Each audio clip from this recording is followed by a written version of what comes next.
Fala galera, tudo bem com vocês? Seja bem-vindo ao canal. Hoje eu vou falar aqui com vocês um probleminha aqui. É a segunda vez que acontece aqui. Esse LGzinho aqui, LG K8+. Esse K8+, segundo aparelho desse que chega aqui totalmente morto, sem dar nada, não liga, não carrega, não tem nada, absolutamente nada. Eu já botei os parafusos aqui, já botei ele para funcionar novamente, ó. Vocês podem ver, já tá ligando. Tá funcionando tudo aí direitinho. Tá tudo conectando na internet normal, funcionando tudo direitinho. Nossa, eu vou falar pra vocês aí o que tá acontecendo com esse LG.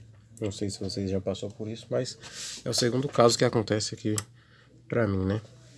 É o seguinte, esse LG chega totalmente inoperante, não funciona nada. E o que é que a gente faz?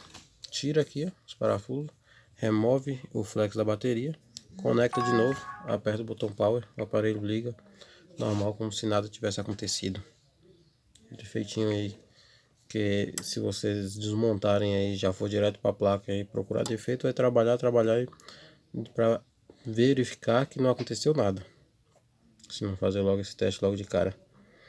Pois é, queria deixar essa dicasinha para vocês aí, antes de chegar algum LG desse aí, antes de fazer qualquer coisa, qualquer teste, já logo de cara já faça isso aí. Tá aí o aparelho. Já tem um tempinho que tá funcionando, deixei em teste, botei para rodar uns vídeos aqui para ver se apareceu alguma coisa, dá alguma coisa, mas nada, funcionando normalzinho.